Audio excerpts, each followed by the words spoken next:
প্রধানমন্ত্রীর মন খারাপ।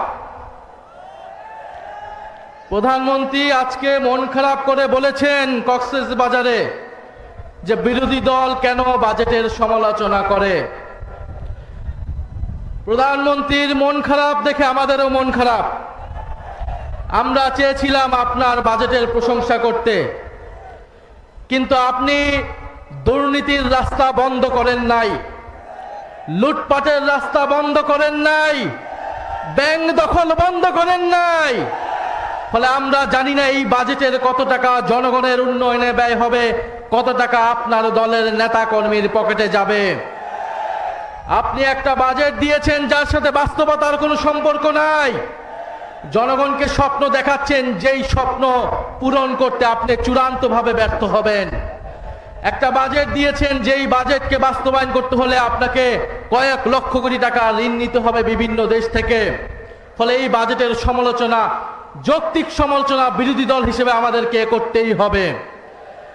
আমরা খুব স্পষ্টভাবেই বলেছিলাম যে দেশে সুশাসন, স্বচ্ছতা, সংস্কার বাস্তবায়ন না হলে দুর্নীতি বন্ধ হবে না, চাঁদাবাজি, লুটপাট বন্ধ হবে না।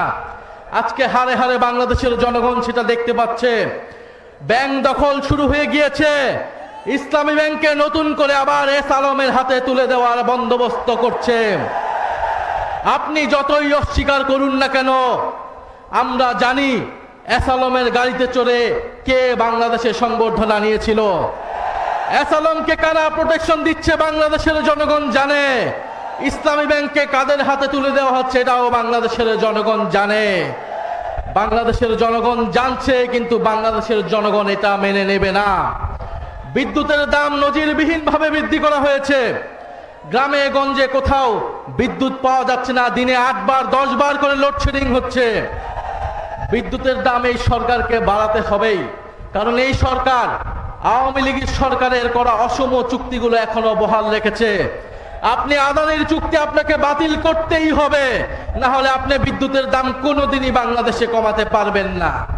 ফলে আপনি আদানির চুক্তি বহাল রাখবেন, আপনি ইসলামী ব্যাংকে নতুন করে ইসলামের হাতে তুলে দিবেন, আপনি দুর্নীতি, চাঁদাবাজি বন্ধ করার জন্য কোনো ধরনের সংস্কার করবেন না, আর আপনার বাজেটকে বিরোধী দল প্রশংসা করবে, এটা বিরোধী দল থেকে অনেক বেশি প্রত্যাশা করা হয়ে যাচ্ছে। ফলে সরকারের কাছে আমরা বলবো যে বাজেট দিয়েছেন, এই বাজেট বাংলাদেশের জনগণের কোনো ধরনের অর্থনৈতিক পরিবর্তন করতে পারবে না। বাংলাদেশের উন্নয়ন করতে হলে আগে আপনাকে গণভোটের গণরায় অনুযায়ী সংস্কার করতে হবে, পুলিশ সংস্কার করতে হবে, দুদক সংস্কার করতে হবে, বিচার বিভাগ সংস্কার করতে হবে। গতকালকে এই খবর দেখলাম যেই আপনাদের চট্টগ্রামে বাংলাদেশের ক্রিকেট টিমের একজন ক্রিকেটারকে পুলিশ তুলে নিয়ে এসেছে, ডিবি তুলে এনে নির্যাতন করে দিয়েছে, এবং স্বরাষ্ট্রমন্ত্রী আজকে কক্সবাজার গিয়ে বক্তব্য করছে। ফলে এই যে পুলিশ সংস্কার হয়নি, জনগণের উপরে আবারও জুলুম নির্যাতন নেমে এসেছে। সরকার আবারও পুরনো স্বৈরতন্ত্রের পথে হাঁটছে। সরকার যদি স্বৈরতন্ত্রের পথে হাঁটে, জনগণকেও অভ্যুত্থানের পথে হাঁটতে হবে। ফলে সংসদকে জনগণ থেকে বিচ্ছিন্ন করে ফেলা হচ্ছে।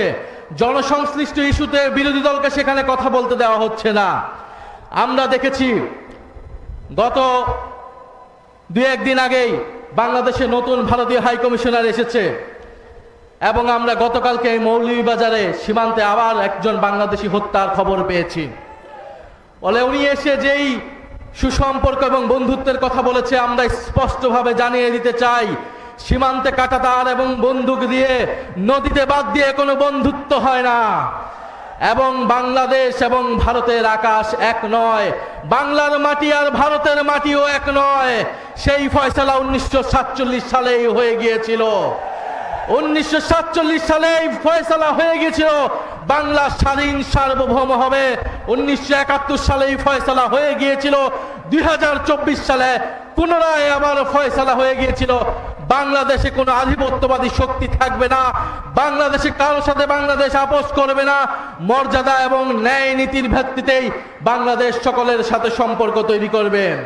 প্রিয় চট্টগ্রামবাসী, আপনাদের কাছে এটাই অনুরোধ, এটাই আহ্বান নিয়ে এসেছি যে 11 দলীয় ঐক্য মাঠে আছে, জনগণের সাথে আছে, এবং আমাদেরকে প্রথম থেকেই শুরু থেকে এই নতুন গজিয়ে ওঠা স্বৈরতন্ত্রকে ঠেকিয়ে দিতে হবে।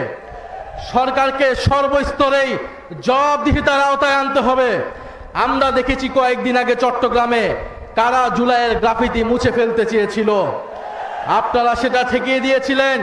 এরকম প্রত্যেকটি জায়গায় জুলাই গণ অভ্যুত্থানের বিপক্ষে যারা যাবে, দুর্নীতি স্বৈরাচারের পক্ষে যারা যাবে, তাদের বিরুদ্ধে আপনাদেরকে দাঁড়াতে হবে।